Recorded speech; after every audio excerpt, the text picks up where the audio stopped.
Date आज 17 मार्च 2023। ये सब टॉपिक डिस्कस करेंगे इस क्लास में। फर्स्ट टॉपिक है अटल वयो अभ्युदय योजना। ये प्रीलिम्स के लिए इंपॉर्टेंट है और जीएस पेपर 2 के लिए और 3 के लिए भी इंपॉर्टेंट है। ये रिसेंटली लॉन्च की गई है, ministry of social justice and empowerment की ये योजना है। तो ये मंत्रालय पहले तो आपको याद रखना है, और इस मिनिस्ट्री के अंदर department of social justice and empowerment ये इसको इम्प्लीमेंट कर रहा है, लागू कर रहा है। इस अटल वयो अभ्युदय योजना के अंदर ही दो कंपोनेंट हैं, जिसमें से एक है integrated programme for senior citizen. इसको इम्प्लीमेंट करेगा ये department of social justice and empowerment. ये एक सेंट्रल सेक्टर स्कीम है। सेंट्रल सेक्टर स्कीम का मतलब है जितना इसका खर्चा आएगा वो सारा खर्चा सेंट्रल गवर्नमेंट उठाएगी। सारा का सारा एक्सपेंडिचर कौन लगाएगा? Central government. और सेंट्रल गवर्नमेंट ही इसको लागू करेगी, इंप्लीमेंट करेगी। सेंट्रल गवर्नमेंट की तरफ से ministry of social justice and empowerment के under department of social justice and empowerment लागू करेगा। एक होती है सेंट्रली स्पॉन्सर्ड स्कीम। ये स्कीम ऐसी होती है जिसको सेंट्रल और स्टेट दोनों खर्चा लगाते हैं इसमें और दोनों ही लागू करते हैं। जो ये स्कीम है इसको national action plan for senior citizen के नाम से भी जाना जाता है। इसका विजन ये है कि सीनियर सिटीजन के लिए इस स्कीम का जो लक्ष्य है, विजन है, वो क्या है कि सीनियर सिटीजन के लिए, बुजुर्गों के लिए एक सोसाइटी ऐसी क्रिएट की जाए जिसमें हेल्दी, हैप्पी और एम्पावर्ड लाइफ हो। यानी कि उनके लिए स्वस्थ, खुशी और सशक्त जीवन हो, ऐसी सोसाइटी, ऐसा समाज बनाया जाए। ऐसा समाज कैसे? बिल्डिंग बनाई जाएंगी, जैसे ओल्ड एज होम्स बनाए जाएंगे जहाँ पे लोग, वो सीनियर सिटीजन आराम से खुशी से रह सकें, स्वस्थ रह सकें, उनके लिए सारी फैसिलिटी अवेलेबल हो। इस स्कीम के दो कंपोनेंट हैं। Integrated programme for senior citizen, पहला कंपोनेंट ये है। दूसरा है state action plan for senior citizen.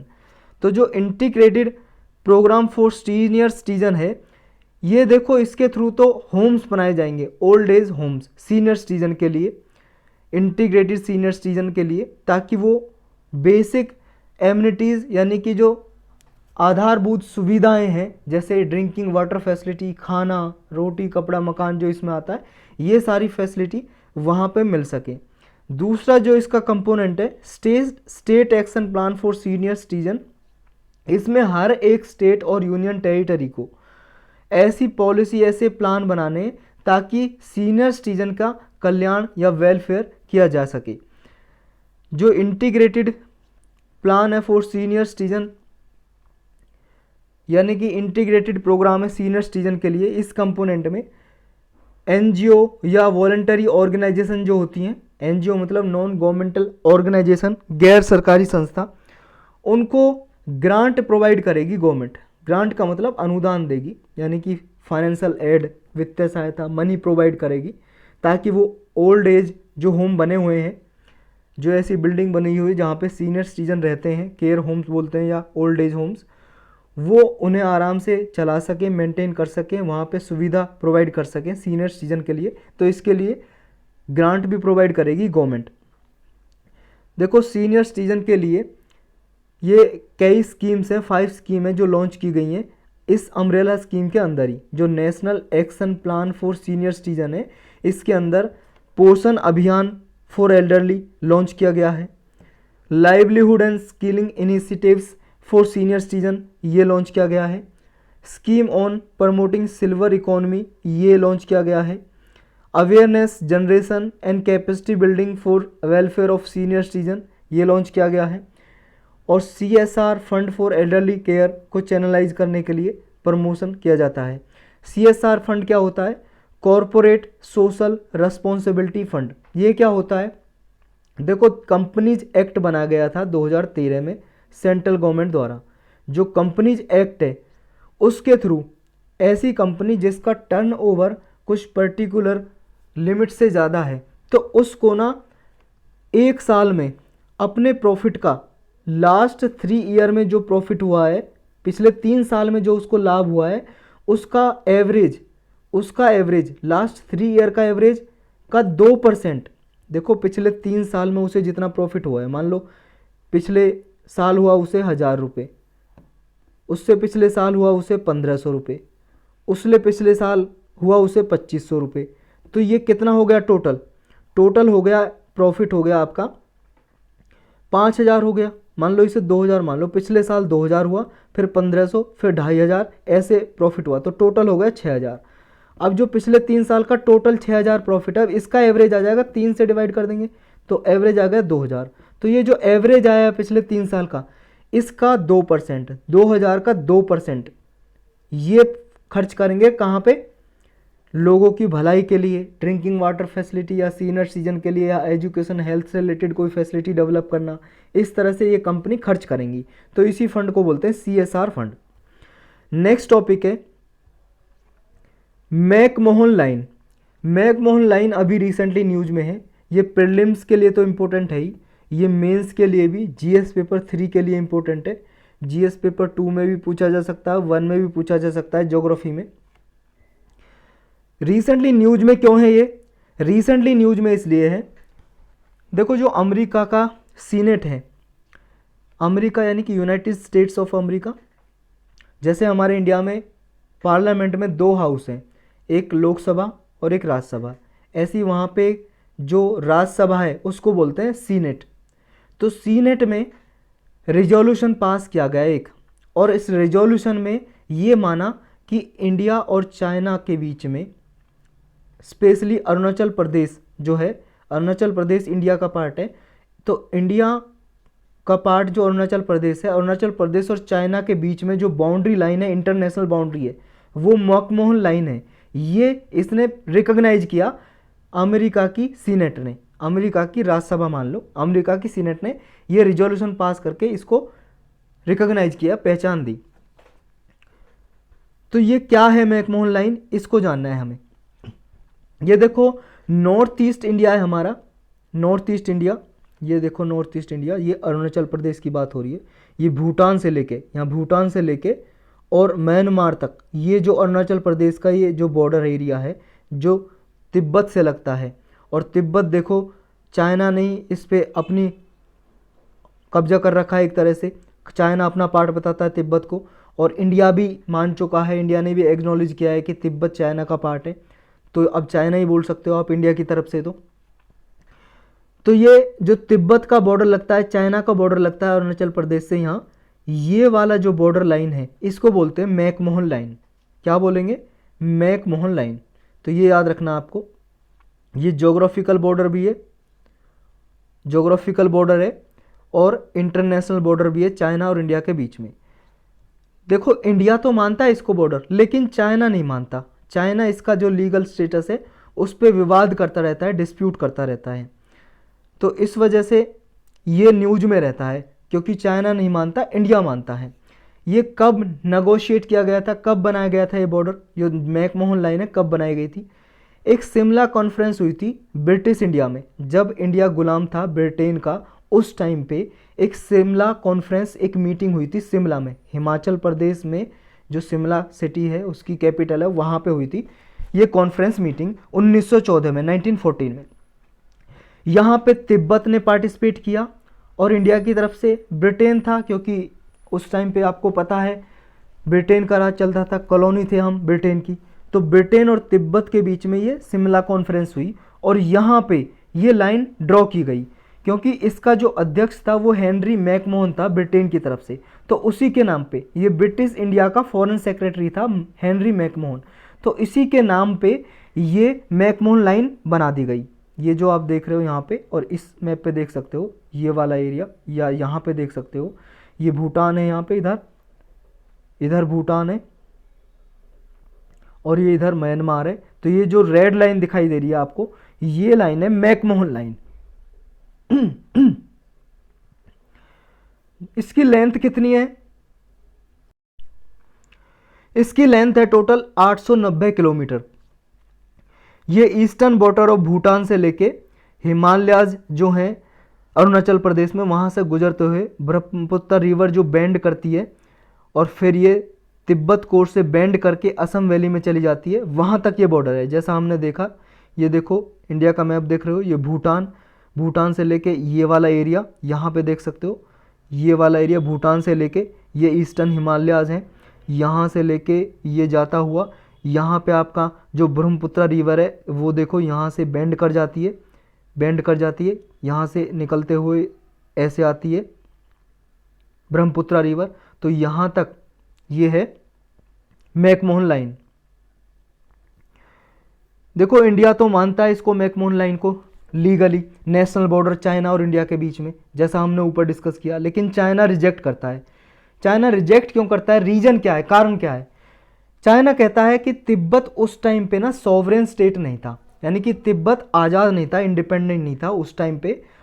और जब सॉवरेन स्टेट नहीं था तो ये सवाल ही नहीं उठता कि तिब्बत और ब्रिटेन के बीच में जो ट्रीटी हुई थी, ये कन्फ्रेंस जो हुई थी और जिसमें मैकमोहन लाइन ड्रॉ की गई थी, तो इसको हम नहीं मानते, ऐसा चाइना बोलता है कि तिब्बत उस टाइम पे सॉवरेन स्टेट नहीं था, इंडिपेंडेंट नहीं था। इसलिए किसी भी जो सॉवरेन स्टेट नहीं होता है, इंडिपेंडेंट नहीं होता, उसकी कोई भी पावर नहीं है कि वो कोई ट्रीटी करे, संधि करे, तो हम इसको नहीं मानते, ऐसा चाइना बोलता है। तो ये सिमला ट्रीटी जो हुई थी या सिमला कॉन्फ्रेंस 1914 की, ये क्या थी? इसमें इंडिया ने और तिब्बत ने, इंडिया की तरफ से ब्रिटेन था, ब्रिटिश इंडिया था उस टाइम पे, ब्रिटेन का राज था, कॉलोनी थे हम, इंडिया कॉलोनी थी ब्रिटेन की। तो ब्रिटेन ने यानी कि ब्रिटिश इंडिया ने और तिब्बत ने ये डिमार्केशन बनाई दो कंट्रीज के बीच में 1914 में। चाइना उस टाइम पे इस ट्रीटी में प्रेजेंट नहीं था, क्योंकि तिब्बत एक ऑटोनोमस रीजन था उस टाइम पे, क्योंकि जो चाइना है वो भी गुलाम था उस टाइम पे ब्रिटेन का, और तिब्बत एक ऑटोनोमस रीजन था। तो इस ट्रीटी के अकॉर्डिंग मैकमोहन लाइन है जो, ये इंडिया और चाइना के बीच में एक तरह से बाउंड्री लाइन मान ली। देखो तिब्बत ऑटोनोमस रीजन था लेकिन चाइना के अंडर ही, लेकिन ऑटोनोमस रीजन था, अपने खुद इंडिपेंडेंट एक रूल्स रेगुलेशन बना सकता था अपना, तो ऑटोनोमस रीजन था। तो इसलिए मैकमोहन लाइन को इंडिया और चाइना के बीच में बॉर्डर लाइन मान लिया गया। लेकिन आपको पता है चाइना आज़ाद हो गए 1949 में ब्रिटेन से, हमसे 2 साल बाद। उसके बाद जब ये आज़ाद हुआ तो इसने तिब्बत पे अपना फुल अधिकार जमाना शुरू कर दिया, और फिर इस लाइन को, जो मैकमोहन लाइन थी, इसको मानना मना कर दिया।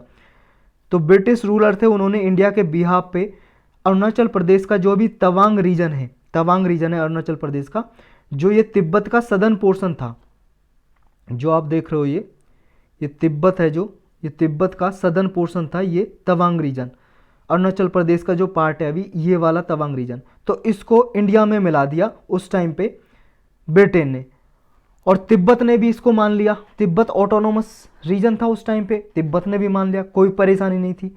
तो अरुणाचल प्रदेश का पार्ट बन गए तवांग। लेकिन अब जब 1949 में आज़ाद हुआ चाइना, तब ये डिस्प्यूट करता रहता, विवाद करता रहता चाइना कि हम इसको नहीं मानेंगे इस बॉर्डर लाइन को, और ये तवांग जो रीजन है अरुणाचल प्रदेश का, इसको ये अपना पार्ट बताता है। अच्छा, फिर LAC क्या है? LAC line of actual control full form है इसकी। देखो ये डिमार्केशन लाइन है, ये सेपरेट करती है चाइनीज कंट्रोल टेरिटरी और इंडियन कंट्रोल टेरिटरी को, यानी कि इंडिया और चाइना के बीच में बॉर्डर को ये सेपरेट करती है, एक तरह से बॉर्डर लाइन ही है।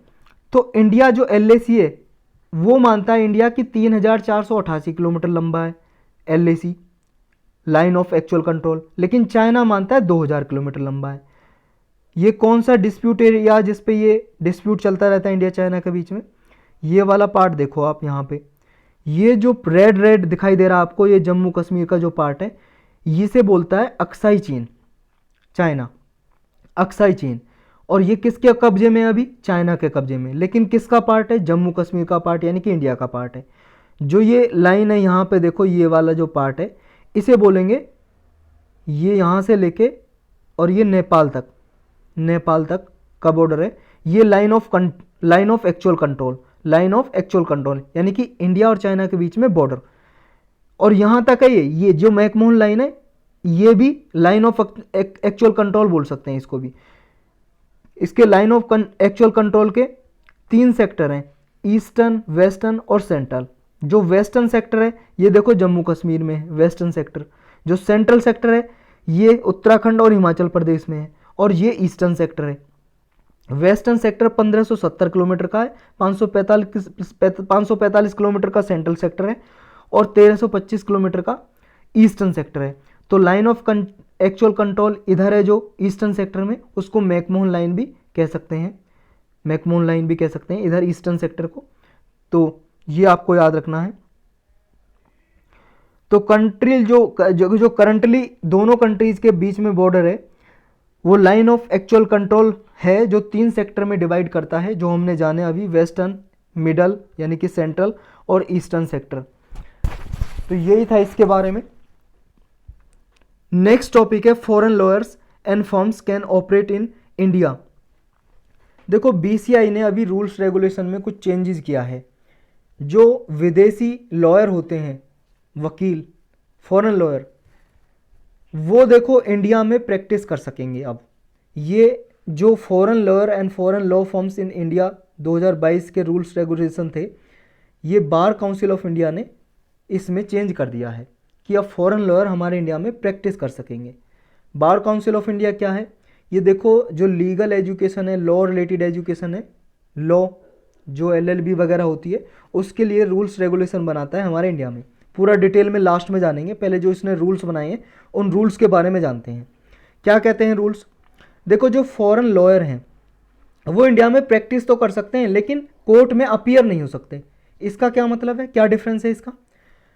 देखो कोर्ट में किसी के लिए वो केस लड़ें, केस नहीं लड़ सकते, लेकिन हाँ प्रैक्टिस करना हो, ऐसे किसी लॉ के बारे में प्रैक्टिस करना हो, प्रैक्टिस कर सकते हैं, लेकिन केस नहीं लड़ सकते। ये बात याद रखना है, कोर्ट में किसी के बिहाफ में अपीयर नहीं हो सकते। अच्छा, आपको लॉयर, एडवोकेट और बैरिस्टर में फ़र्क पता है? देखो लॉयर का मतलब हमारे इंडिया से किसी ने वकील की डिग्री की है, एलएलबी की है, तो उसे बोलेंगे लॉयर। अगर किसी ने ब्रिटेन से लॉ की डिग्री की है तो उसे बोलेंगे बैरिस्टर। बैरिस्टर जैसे देखो जो महात्मा गांधी जी थे उन्हें बैरिस्टर बोलते हैं क्योंकि उन्होंने कहाँ से डिग्री की थी? ब्रिटेन से। एडवोकेट कौन होते हैं? एडवोकेट होते हैं देखो जब कोई चाहे बैरिस्टर हो चाहे लॉयर हो, फिर हमारे इंडिया में देखो एक बार काउंसिल ऑफ इंडिया का एक एग्ज़ाम होता है। अगर उस एग्ज़ाम को पास कर लेता है तो बार काउंसिल ऑफ इंडिया उसे रजिस्टर कर देती है एडवोकेट एक्ट्स के थ्रू, तो फिर वो एडवोकेट बन जाता है जब वो बार काउंसिल ऑफ इंडिया के एग्ज़ाम को पास कर लेता है। तो जब वो एडवोकेट बन जाता है तब वो बार काउंसिल ऑफ इंडिया में प्रैक्टिस कर सकता है, हमारे इंडिया में कोर्ट में प्रैक्टिस कर सकता है और अपीयर भी हो सकता है। अपीयर भी हो सकता है किसी के बिहाफ, कोर्ट में किसी का केस लड़ सकता है वो। लेकिन जब लॉयर रहता है, देखो लॉयर हो चाहे कोई आम आदमी हो, कोई भी आम आदमी हो, कोई भी अपना खुद का केस भी लड़ सकता है एडवोकेट्स एक्ट के थ्रू, इस प्रोविज़न है, कोई लॉयर भी लड़ सकता है। लेकिन प्रैक्टिस कोर्ट में वही कर सकेगा जो एडवोकेट होगा, लॉयर प्रैक्टिस नहीं कर सकता। उससे पहले बार काउंसिल ऑफ इंडिया का एग्ज़ाम पास करना पड़ता है, एडवोकेट बन जाता है, फिर उसे प्रैक्टिस करने का लाइसेंस मिल जाता है।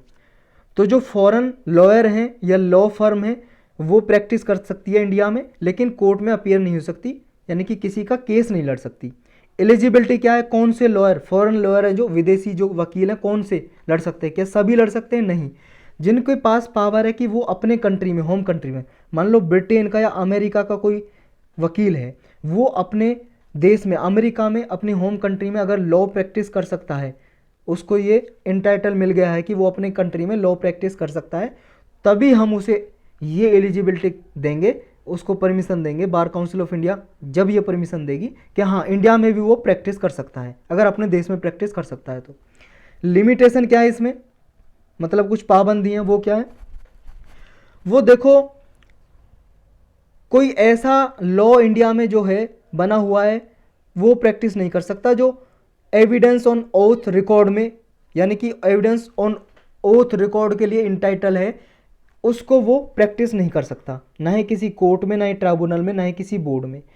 तो किस लॉ को वो परमिट, मतलब किस लॉ को वो प्रैक्टिस कर सकता है, क्या क्या परमिशन है? उसे परमिशन है, मान लो कोई इंटरनेशनल डिस्प्यूट से रिलेटेड है, या कोई कंपनी के जॉइंट वेंचर से, या कोई कंपनी के मर्जर से एक दूसरी कंपनी मिल रही हैं, दो कंपनी मर्ज हो रही हैं, मिल रही हैं, या एक्विजिशन है, कोई दूसरी कंपनी किसी कंपनी को एक्वायर कर रही है, या इंटेलेक्चुअल प्रॉपर्टी राइट से रिलेटेड कोई लॉ है, इनको वो प्रैक्टिस कर सकते हैं। यानी कि foreign law, international arbitration matter से रिलेटेड है, उनको वो प्रैक्टिस कर सकेंगे। ये देखो एडवोकेट एक्ट है जो, वो उसके सेक्शन 29 में ये लिखा हुआ है केवल एडवोकेट ही हमारे इंडिया में प्रैक्टिस कर सकते हैं। ये बीसीआई के थ्रू, यानी कि बीसीआई में जो इनरोल्ड हैं, एडवोकेट हैं, बीसीआई का एग्जाम पास किया हुआ है, वो एडवोकेट ही प्रैक्टिस कर सकते हैं कोर्ट में, लॉयर नहीं कर सकते। तो इसका बेनिफिट क्या होगा कि अभी जो विदेशी वकील हैं, फॉरेन लॉयर, उनको प्रैक्टिस करने की परमिशन दी है। देखो इससे ज़्यादा से ज़्यादा हमारे इंडिया में एफडीआई आएगी, फॉरेन डायरेक्ट इन्वेस्टमेंट। एफडीआई आप जानते हो, विदेशी प्रत्यक्ष निवेश बोलते हैं हिंदी में। यानी कि अगर कोई कंपनी हमारे इंडिया की कंपनी में कोई निवेश करता है, इन्वेस्टमेंट करता है, हमारे इंडिया की कंपनी के शेयर ऑफ बॉन्ड खरीदता है, तो उसे बोलेंगे फॉरेन डायरेक्ट इन्वेस्टमेंट। तो इसकी वजह से एफडीआई इंक्रीज होगी, क्योंकि अगर मान लो फॉरेन जो लॉयर हमारे यहाँ पे प्रैक्टिस करेंगे और कोई डिस्प्यूट होता है, विवाद, तो फॉरेन कंपनी अपने लॉयर के पास जा सकती हैं, तो वो उनको आसानी होगी डिस्प्यूट से निपटने के लिए। तो इसलिए एफडीआई बढ़ेगी और हमारे इंडिया का मतलब इंडिया हमारा एक तरह से इंटरनेशनल कॉमर्शियल आर्बिट्रेशन के लिए हब बन सकेगा। आर्बिट्रेशन का मतलब झगड़े हैं जो उनका बीच बचाव करवाना, आर्बिट्रेशन।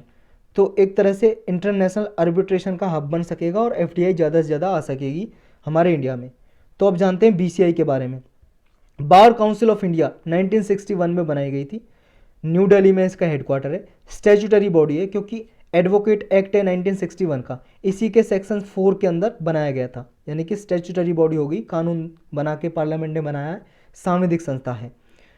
ये रूल्स रेगुलेशन बनाती है लीगल एजुकेशन के लिए, या लीगल प्रैक्टिस करनी है, लॉ की प्रैक्टिस करनी है किसी को, या लॉ से रिलेटेड एजुकेशन है उसके लिए रूल्स रेगुलेशन बनाती है। और इसके जो मेंबर हैं वो इलेक्ट किए जाते हैं, लॉयर्स जो होते हैं इंडिया में उनमें से ही इलेक्ट किए जाते हैं इसके मेंबर। नेक्स्ट टॉपिक है no power to ban caste based rallies. ये प्रीलिम्स के लिए इंपॉर्टेंट है और जीएस पेपर 2 के लिए। इलेक्शन कमीशन ऑफ इंडिया ने इलाहाबाद हाई कोर्ट से ये कहा है कि मेरे पास कोई पावर नहीं है कि मैं ऐसी रैली को रोक सकूं जो कास्ट बेस्ड रैली हो रही है, यानी कि जाति के आधार पर कोई रैली कर रही है political party non election period के टाइम पे, तो ये power election commission of India के पास नहीं है कि वो इस रैली को रोक सके। रैली तो आप जानते हो, पॉलिटिकल गैदरिंग, मान लो लोग इकट्ठा होते हैं, फिर कोई नेता भाषण देता है, उसे बोलते हैं रैली। तो अगर इलेक्शन टाइम पे मान लो इलेक्शन होने वाले हैं और इलेक्शन टाइम पे कोई पॉलिटिकल पार्टी है, कोई वो कैंपेन कर रही है, कोई भी मान लो पार्टी है, राजनीतिक पार्टी, वो कैंपेन कर रही है, अभियान कर रही है, गैदरिंग कर रही है, रैली कर रही है, तब तो इलेक्शन कमीशन ऑफ इंडिया के पास पावर होती है कि उस पर कुछ रोक लगा सके। अगर कोई रिलीजन के आधार पे, धर्म के आधार पे, कास्ट जाति के आधार पे, रेस नस्ल के आधार पे, लैंग्वेज भाषा के आधार पे कोई भेदभाव कर रही है, कोई ऐसे एजेंडा फैला रही है, तब तो उस पर कुछ बैन लगा सकती है। लेकिन अगर नॉन इलेक्शन पीरियड है, इलेक्शन का पीरियड नहीं है, और तब कोई पॉलिटिकल पार्टी कास्ट के आधार पर रैली कर रही है, जाति के आधार पर रैली कर रही है, तब इलेक्शन कमीशन ऑफ इंडिया के पास पावर नहीं है कि वो उस पर बैन लगा सके, प्रतिबंध लगा सके। तो ये आपको लाइन याद होनी चाहिए। और देखो, ना ही इलेक्शन कमीशन ऑफ इंडिया के पास पावर है कि वो उसके बाद किसी ने मान लो कास्ट बेस्ड रैली की है और उसके बाद किसी पॉलिटिकल पार्टी को वो इलेक्शन लड़ने से मना कर सके, ऐसी कोई पावर नहीं है इलेक्शन कमीशन ऑफ इंडिया के पास। क्या क्या पावर है इलेक्शन कमीशन ऑफ इंडिया के पास? देखो, मॉडल कोड ऑफ कंडक्ट जारी कर सकती है इलेक्शन कमीशन ऑफ इंडिया, लेकिन कब? जब इलेक्शन होने वाले हैं। तो इलेक्शन होने से पहले election commission of India election का शेड्यूल जारी करती है, शेड्यूल का घोषणा करती है, अनाउंस करती है इलेक्शन शेड्यूल। इलेक्शन शेड्यूल का मतलब डेट बता दी कि इस टाइम से इलेक्शन होंगे। तो जब ये अनाउंस कर दिया शेड्यूल, उस टाइम पे मॉडल कोड ऑफ कंडक्ट जारी हो जाता है। मॉडल कोड ऑफ कंडक्ट क्या है? पॉलिटी की प्लेलिस्ट में जाके आप डिटेल में लेक्चर देख सकते हो। मॉडल कोड ऑफ कंडक्ट होता है, ये समझ लो, इलेक्शन कमीशन ऑफ इंडिया की कुछ गाइडलाइंस हैं जो फ्री और फेयर इलेक्शन कराने के लिए जारी की जाती हैं। इलेक्शन से पहले जब शेड्यूल जारी कर दिया जाता है तब से ही लागू हो जाता है। और कब तक रहता है लागू मॉडल कोड ऑफ कंडक्ट? तब तक फाइनल रिजल्ट नहीं आ जाता इलेक्शन का, तब तक ये लागू रहता है MCC, model code of conduct. तो मॉडल कोड ऑफ कंडक्ट ये कहता है कि देखो, कास्ट, क्रीड, रिलीजन, धर्म, जाति के आधार पे, नस्ल के आधार पे कोई भी कैंपेनिंग नहीं कर सकता, अभियान नहीं कर सकता, वोट नहीं मांग सकता, ये मॉडल कोड ऑफ कंडक्ट कहता है। लेकिन इसकी लिमिटेशन है, इलेक्शन टाइम पे ये जारी हो सकता है, नॉन इलेक्शन पीरियड पे इसका कोई भी रोल नहीं है। दूसरा पावर है इलेक्शन कमीशन ऑफ इंडिया के पास कि सेक्शन 29A है रिप्रेजेंटेशन ऑफ पीपल एक्ट 1951 का, जन प्रतिनिधि कानून है 1991 का। इसका सेक्शन 29A के अंदर किसी भी पॉलिटिकल पार्टी को रजिस्टर करना है तो election commission of India register करता है इस सेक्शन के अंदर। लेकिन लिमिटेशन क्या है? इलेक्शन कमीशन ऑफ इंडिया के पास किसी पॉलिटिकल पार्टी को रिकॉग्नाइज करने की, रजिस्ट्रेशन करने की पावर तो है कि वो रजिस्टर कर देगा कि ये पॉलिटिकल पार्टी बन गई, लेकिन इलेक्शन कमीशन ऑफ इंडिया के पास ये पावर नहीं है किसी पॉलिटिकल पार्टी का रजिस्ट्रेशन कैंसिल कर सके या रिव्यू कर सके, ये पावर नहीं है और ये लॉ में किसी में लिखा भी नहीं हुआ है, तो ये आपको याद रखना है। और इलेक्शन कमीशन ऑफ इंडिया क्या है, इसके लिए डिटेल में पॉलिटी की प्लेलिस्ट में लेक्चर बना हुआ है, वहाँ पे आप देख सकते हो। नेक्स्ट टॉपिक है ट्रेड इन रूपी, यानी कि रूपी में व्यापार करना, ट्रेडिंग करना। देखो अभी आपको पता है इंडिया सबसे ज़्यादा डॉलर में हम एक्सपोर्ट इंपोर्ट करते हैं, ट्रेड करते हैं, व्यापार करते हैं, क्योंकि डॉलर एक स्टेबल करेंसी है। अमेरिका की डॉलर की बात कर रहे हैं हम, एक स्टेबल करेंसी है, हार्ड करेंसी है, ज़्यादा इसमें फ्लैक्चुएशन नहीं होता, तो इंटरनेशनली डॉलर में अधिकतर होती है ट्रेड, और हमारा इंडिया भी डॉलर में करता है। लेकिन कुछ ऑप्शन खोजता है इंडिया कि रुपये में भी ट्रेड कर सकें हम कंट्रीज से। तो आरबीआई ने अभी देखो 18 कंट्रीज़ के बैंकों को ये परमिशन दे दी है कि हमारे इंडिया में वो स्पेशल वोस्टो रुपी अकाउंट खुलवा सकते हैं, SVRA, स्पेशल वोस्टो रुपी अकाउंट। तो ये अकाउंट क्या होते हैं ये जानेंगे हम। इनकी जब ये अकाउंट खुलवाएगा ना कोई फॉरेन बैंक, मान लो कोई अमेरिका के बैंक है, वो इंडिया में अकाउंट खुलवा लेगा इंडिया के बैंक में, तो उसे बोलेंगे स्पेशल वोस्टो रुपी अकाउंट। पूरा डिटेल में जानेंगे क्या है। इससे देखो रुपी में पेमेंट सेटलमेंट की जा सकेगी, इंटरनेशनलाइजेशन ऑफ रुपी हो सकेगा, यानी कि रुपी का जो ट्रेड है वो बढ़ाई जा सके, मतलब रुपी के थ्रू ट्रेड बढ़ाई जा सकेगी। क्रॉस बॉर्डर हमें ट्रेडिंग करनी है तो रुपी की जो एक्सेप्टेंस है इंक्रीज हो सकेगी अगर ये वोस्ट अकाउंट खुलेंगे, यानी कि इंटरनेशनली अडॉप्ट किया जा सकेगा। बेनिफिट क्या होगा कि जो फॉरेन करेंसी है उस पर हमारी डिपेंडेंसी कम हो जाएगी। जैसा अभी हम डॉलर पे डिपेंड रहते हैं ट्रेड करने के लिए, तो हमारी डिपेंडेंसी कम होगी अगर रुपी में हम ट्रेड करेंगे, व्यापार करेंगे। और फॉरेन एक्सचेंज जो रिजर्व है जो हम होल्ड करके रखते हैं उसकी कम ज़रूरत पड़ेगी हमें। और देखो अगर मान लो डॉलर में कोई फ्लैक्चुएशन होता है, फॉरेन करेंसी में फ्लैक्चुएशन होता है, अगर हम उस पर डिपेंड होंगे तो हम पे प्रभाव पड़ेगा।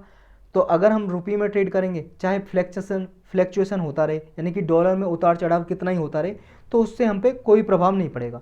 इसका मतलब जो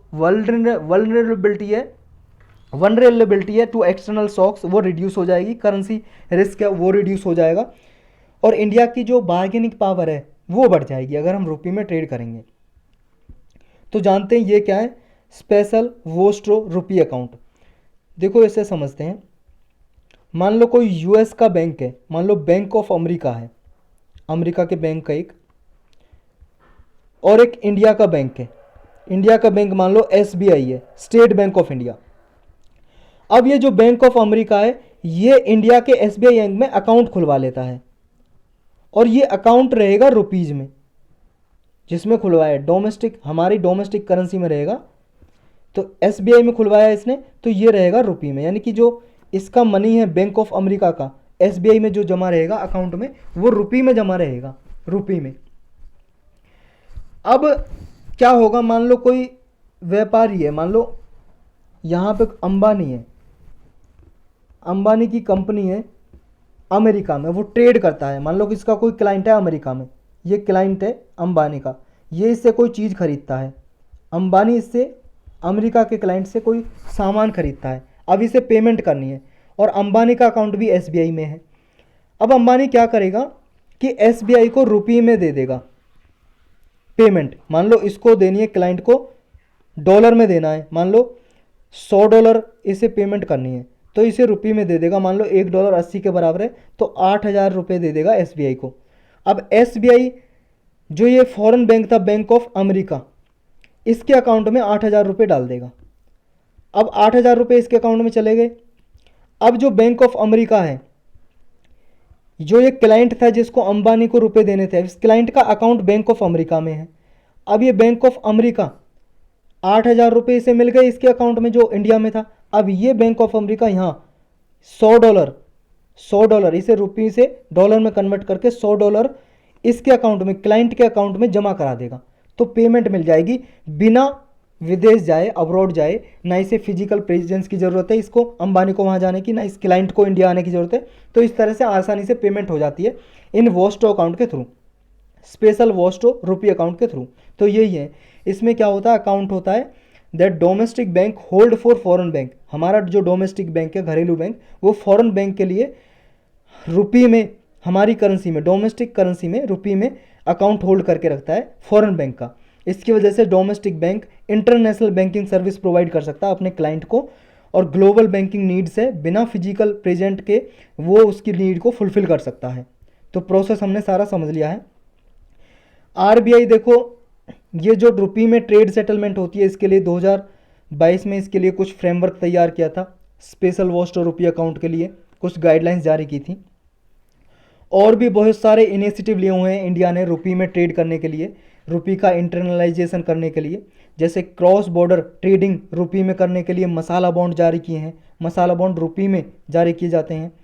करेंसी स्वैप एग्रीमेंट किए जाते हैं कई सारी कंट्री से। इसमें क्या है, करेंसी को हम एक्सचेंज करते हैं, रुपये के बदले जैसे दे दिया श्रीलंकन करेंसी, या श्रीलंकन करेंसी के बदले हमने रुपये दे दी, रुपये के बदले में श्रीलंकन करेंसी ले ली।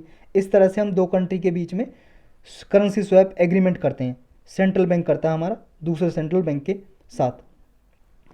नेक्स्ट टॉपिक है small shock from A metallic surface. ये प्रीलिम्स के लिए इंपॉर्टेंट है सिर्फ। स्मॉल शॉक का मतलब झटका, स्मॉल मतलब छोटा झटका। किससे झटका है, मेटेलिक सरफेस से लग रहा है। किस वजह से, उसमें करंट प्रेजेंट होने की वजह से। देखो बिजली का झटका लगता है ना जैसे करंट से, इस तरह का ये मेटेलिक सरफेस जो होते हैं, धातु के बने हुए सरफेस, जैसे आयरन की कोई रेलिंग बनी हुई है, कोई खंबा है बिजली का लोहे का बना हुआ है, उस पर टच किया आपने हाथ और आपको करंट लगा, तो इसके बारे में हम पढ़ेंगे। अभी इस पर एक सर्वे हुई है, सर्वे में ये पता चला है कि बहुत सारे जो कंप्यूटर हैं, मतलब घूमते रहते हैं, उनको पब्लिक प्लेस में जो मेटेलिक सरफेस हैं उनसे करंट लगता है बहुत भारी। तो ये स्टैटिक शॉक क्या है, स्मॉल शॉक क्या है, इसे स्टैटिक शॉक भी बोलते हैं या इलेक्ट्रोस्टैटिक डिस्चार्ज भी बोलते हैं टेक्निकली भाषा में। तो शॉक क्या है, देखो ये शॉक एक तरह से ट्रांसफर ऑफ इलेक्ट्रॉन्स ही है। एक मटेरियल से दूसरे मटेरियल में जब इलेक्ट्रॉन का ट्रांसफ़र होता है तो उसकी वजह से इलेक्ट्रिकल शॉक लगता है। क्या है ये मैटर, देखो यहाँ पे समझो। मान लो ये एक लोहे का खंभा गड़ा है, ये बिजली का खंभा है, मान लो यहाँ पे बिजली की तारें जा रही हैं। अब बिजली की तार में यहाँ पे रेजिस्टेंस के लिए एक तरह से यहाँ पे प्लास्टिक के यहाँ पे बैरियर डालते हैं ताकि बिजली का जो जो पोल है, ये बिजली का पोल है जो मेटल का बना हुआ है, आयरन का, लोहे का या एल्यूमिनियम का, तो इसमें करंट ना उतरे, तो इसके लिए बैरियर लगा देते हैं प्लास्टिक बीच में, तारों के बीच में, तो इससे कनेक्ट नहीं होता। लेकिन फिर भी कई बार देखते हैं कि इसमें करंट आता रहता है, आ जाता है। क्यों आता है इसमें करंट, देखो कई बार क्या होता है, जैसे आपने कभी बचपन में वो गेम खेला हुआ, प्लास्टिक की कुर्सी पे बैठ जाते हो, उसमें पीछे टावल से तौलिए से मारते हो और फिर आप जो उस पर एक मान लो कोई इंडिविजुअल को बैठा रखा है उसका हाथ टच करोगे तो करंट लगता है। इसी तरह से जो मूवमेंट होती रहती है ना, तो इसकी वजह से इसमें कुछ स्मॉल चार्ज स्टोर हो जाता है और करंट स्टोर हो जाता है। और करंट क्या है आप जानते हो, करंट इलेक्ट्रिसिटी क्या है, बिजली, इलेक्ट्रिसिटी क्या है, फ्लो ऑफ करंट, करंट बह रहा है, यानी कि करंट क्या है, विद्युत प्रवाह बोलते हैं हिंदी में, यानी कि करंट का जो फ्लो है वही इलेक्ट्रिसिटी है। और करंट क्या है, करंट है फ्लो ऑफ चार्ज का मतलब आवेश बोलते हैं हिंदी में, फ्लो ऑफ चार्ज, यानी कि आवेश का बहना, आवेश का प्रवाह कोई करंट बोलते हैं। और इसमें क्या प्रवाह करता है, क्या बहता है, इलेक्ट्रॉन बहते हैं इसमें, इसे बोल सकते हैं फ्लो ऑफ इलेक्ट्रॉन भी बोल सकते हैं, फ्लो ऑफ इलेक्ट्रॉन। और इलेक्ट्रॉन तो जानते हो आप, किसी भी मेटल में क्या है, इलेक्ट्रॉन होते हैं, एटम होता है। मान लो कोई ये लोहे की रॉड है, इसको आप काट दो बहुत ज़्यादा, इसके इतना छोटा टुकड़ा कर दो, उससे ज़्यादा छोटा टुकड़ा हो ही नहीं सकता, यानी कि स्मॉलेस्ट टुकड़ा जो इसका होगा वो हो जाएगा इसका एटम हो जाएगा। ये मान लो ये छोटा टुकड़ा हो गया, अब इस एटम को मान लो जूम कर दिया, ये हो गया एटम, सबसे छोटा पार्ट जिसके आगे टुकड़े नहीं किए जा सकते। अब इसके अंदर देखो प्रोटॉन और न्यूट्रॉन रहते हैं, प्रोटॉन पे पॉजिटिव चार्ज होता है, न्यूट्रॉन पे कुछ भी चार्ज नहीं होता, और इसके बाहर चारों ओर इलेक्ट्रॉन घूमते रहते हैं जिस पे नेगेटिव चार्ज होता है। तो यही है इलेक्ट्रॉन। तो किसी भी मेटल में इलेक्ट्रॉन घूमते रहते हैं, तो करंट क्या है? फ्लो ऑफ इलेक्ट्रॉन, इलेक्ट्रॉन का बहना। और करंट को किस में नापते हैं? एम्पियर में। एक एम्पियर का क्या मतलब होता है? एक एम्पियर का मतलब होता है कूलाम्ब पर सेकंड। कूलाम्ब पर सेकंड का क्या मतलब होता है? कूलाम्ब पर सेकंड, यानी कि एक सेकंड में कितने कूलाम्ब गया। कूलाम्ब का मतलब क्या होता है? एक कूलाम्ब में होता है 6.24 इंटू 10⁻18। 10⁻18 का मतलब 10 के पीछे 18 जीरो, और 6.24 से मल्टीप्लाई कर दो फिर इसको, बहुत करोड़ों अरबों में आ जाएगी संख्या। तो 6.24 इंटू 10⁻18 इतने इलेक्ट्रॉन होते हैं एक कूलाम्ब में। तो एक एम्पियर का मतलब होता है कि एक सेकंड में इतने इलेक्ट्रॉन फ्लो कर रहे होते हैं, जब एक एम्पियर की बात करते हैं हम करंट की। तो बिजली क्या है? Flow of current. करंट क्या है? Flow of electron. करंट को किस में नापते हैं? एम्पियर में। कूलाम्ब पर सेकंड एम्पियर होता है। कूलाम्ब में कितना इलेक्ट्रॉन होता है हमने जान लिया। ये छोटी मगर मोटी बातें भाई साहब आपको पता होनी चाहिए। तो अब आते हैं इस पर। मान लो इसमें कुछ करंट स्टोर हो गया। अब इसमें करंट जो स्टोर है, अब वो ना हमेशा ये करंट स्टोर है, यानी कि इलेक्ट्रॉन है, इलेक्ट्रॉन का नेगेटिव चार्ज है। अब हमेशा जो ये है ये न्यूट्रल होना चाहता है, अपने चार्ज को ये हटाना चाहता है, किसी को देना चाहता है इलेक्ट्रॉन। ये चाहता है अर्थ से मिल जाए और अर्थ में ये चार्ज फ्लो कर दे। और कई बार क्या होता है कि जो इलेक्ट्रिक पोल होते हैं ये, इनकी सही ढंग से अर्थिंग नहीं की होती। अर्थिंग जानते हो आप? क्या होता है कि यहाँ पे इसमें करंट ना आ सके, इसलिए ये बिजली की तारें हैं, इनको नीचे अर्थ में 10, 12, 20 फीट नीचे अर्थ में गाड़ देते हैं, नीचे गाड़ देते हैं गड्ढा खोद के, ताकि जो करंट है आए इसमें नीचे अर्थ में चला जाए। अगर कोई इसके हाथ पे लगाए तो करंट ना लगेगा। जैसे घरों में भी अर्थिंग की जाती है ताकि करंट ना लगे। तो इनकी जब अर्थिंग नहीं की जाती है तो इनमें थोड़ा बहुत चार्ज स्टोर रहता है, और जैसे ही कोई हाथ टच करता है, अब वहाँ तो देखो जैसे ही हाथ टच करेगा यहाँ पे इलेक्ट्रॉन है, नेगेटिव चार्ज है, और हम पॉजिटिव, मान लो हमारा पॉजिटिव हो गया, तो ये फ्लो करने लगता है हमारे हाथ में, तो जरा सा हल्का सा झटका लगेगा हमें। तो इस तरह से स्मॉल शॉक या स्टैटिक चार्ज जो स्टोर होता है, इसकी वजह से झटका लगता है। तो ये सारा जो हमने जाना रेलिंग पे, या जो लैम्प पोस्ट होते हैं, लैम्प पोस्ट का मतलब बिजली का खंभा गड़ा होता है, उस पर हमें टच करने पे थोड़ा शॉक लगता है, उसी को बोलते हैं स्टैटिक जो शॉक या स्मॉल शॉक, क्योंकि ये ग्राउंड नहीं किए होते, अर्थिंग नहीं की होती प्रॉपरली, इसकी वजह से लगता है। और मेनली लगता है ड्रायर वेदर में, जब सूखा मौसम होता है, बारिश नहीं होती, कोई भी मॉइस्चर नहीं होता। अगर मॉइस्चर होगा तो क्या होगा? चार्ज देखो, इससे मॉइस्चर होगा, क्योंकि मॉइस्चर से बिजली करंट फ्लो कर सकता है, तो नीचे अर्थ में चला जाएगा प्रॉपरली। अगर ड्रायर रीजन होगा, मॉइस्चर नहीं होगा, तो स्टोर वहीं पे रहेगा खंभे में, जब हाथ लगाएंगे तो उस पर शॉक लगेगा, किसी भी आदमी को शॉक लग सकता है, माइनर सा शॉक। तो यही है स्टैटिक शॉक या स्मॉल शॉक। नेक्स्ट टॉपिक है, how can the European unions carbon tax hurt India. देखो यूरोपियन यूनियन जो कार्बन टैक्स लगाना चाहती है, ये इंडिया को किस तरह से नुकसान पहुंचाएगा, ये जानेंगे इसमें। कार्बन टैक्स क्या होता है ये तो जानते हो आप, ये प्रीलिम्स के लिए भी इंपॉर्टेंट है, जीएस पेपर 3 के लिए भी इंपॉर्टेंट है, मीन्स में। कार्बन टैक्स होता है, मान लो कोई कंपनी इंडिया में है, स्टील की कंपनी है, ये मान लो स्टील या सीमेंट की कंपनी बना रही है, स्टील या सीमेंट। अब इसे बनाने में बहुत ज़्यादा ग्रीन हाउस गैस का, कार्बन का इमिशन हो रहा है। अब ऐसे जो प्रोडक्ट बने जिनके बनाने में कार्बन इमिशन होता है, उसी प्रोडक्ट को बोलेंगे कि वो ऐसा प्रोडक्ट है कि इस पर कार्बन टैक्स लगाया जाना चाहिए, क्योंकि इससे ज़्यादा कार्बन रिलीज हो रहा है। और जब कार्बन टैक्स लगाएगा, मान लो हम इंडिया से बेचेंगे यूरोप में, अब इस पर यूरोप लगाए कार्बन टैक्स, मान लो 10%, 20%, तो ये टैक्स लगा दिया। अब ये जो टैक्स लगा दिया इस प्रोडक्ट पे, इसी को कार्बन टैक्स बोल देते हैं। ये किस लिए लगाया जाता है? इसलिए लगाया जाता है ताकि जो कंपनी ज़्यादा प्रोड्यूस कर रही है ऐसे प्रोडक्ट जिनसे कार्बन ज़्यादा इमिशन हो रहा है, वो उन्हें कम प्रोड्यूस करे। जब टैक्स ज़्यादा लगाएगा, मान लो यूरोप, मान लो 10%, 20% टैक्स लगा दिया, तो इंडिया से जो सीमेंट जा रहा है या स्टील जा रही है, उसकी वैल्यू यूरोप में बढ़ जाएगी, उसे कोई खरीदेगा नहीं, तो कंपनी के जो प्रोडक्ट है उसकी डिमांड होगी नहीं, आगे ये प्रोड्यूस करेगी नहीं, तो अपना प्रोडक्शन घटा देगी। इस वजह से कार्बन टैक्स लगाए जाते हैं।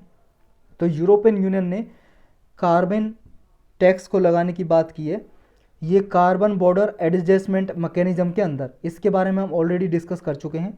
ये इसलिए लगाया गया कि कार्बन टैक्स लगाया जाए और ग्रीन एनर्जी की तरफ बढ़ा जाए।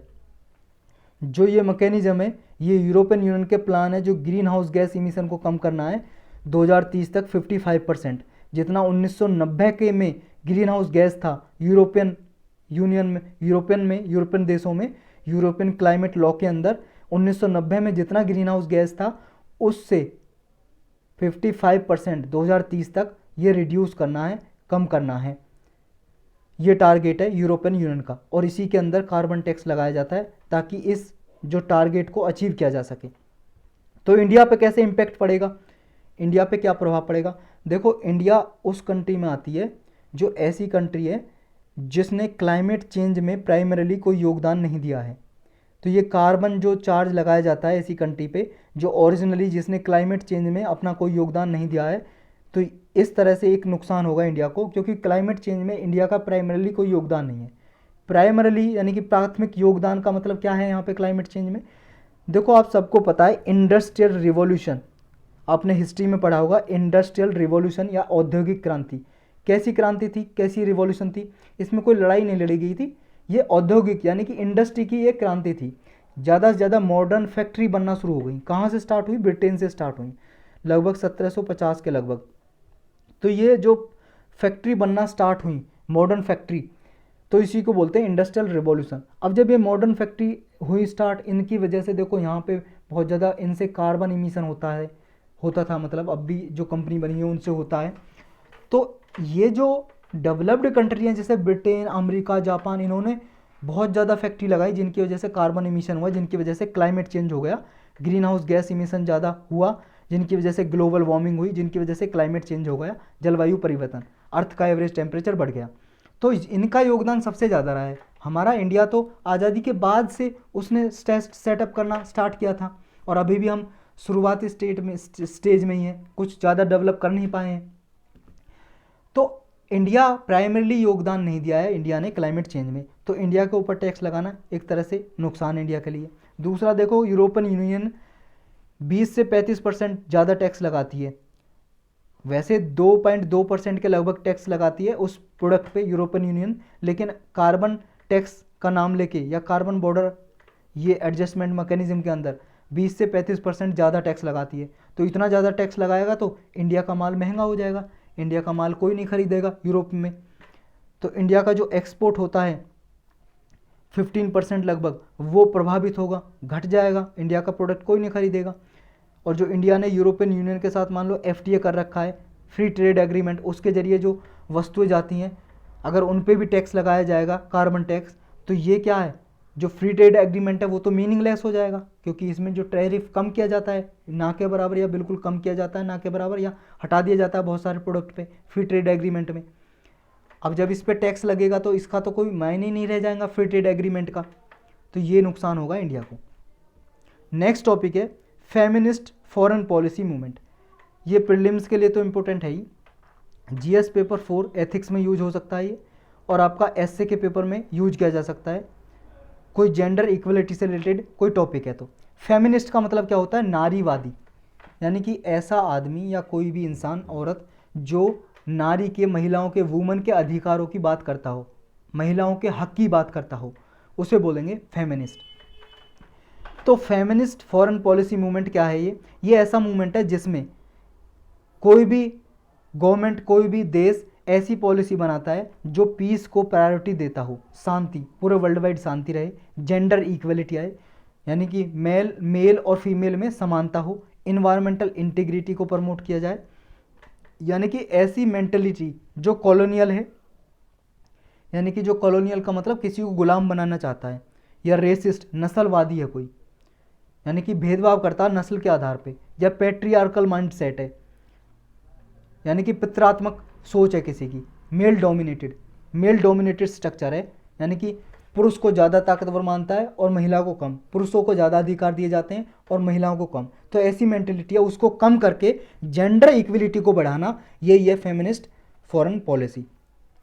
फॉर एग्जांपल देखो, जर्मनी ने फॉरेन पॉलिसी अपनी फेमिनिस्ट बनाई है, जेंडर इक्वलिटी के लिए उसने 8% अलग से डेवलपमेंट फंड प्रोवाइड किया है ताकि वुमन, गर्ल और मार्जिनलाइज सेक्शन है उनको प्रोटेक्ट किया जा सके और जेंडर इक्वलिटी को इंश्योर किया जा सके। ऐसी तरह से और भी कंट्री है जैसे Canada, Chile, Mexico, France, Mongolia, Luxembourg, Netherland, इन्होंने भी फॉरेन पॉलिसी अपनी बनाई है फेमिनिस्ट अप्रोच पे, ताकि जेंडर इक्वलिटी हो, मेल और फीमेल में समानता आए। तो यही टॉपिक थे आज के।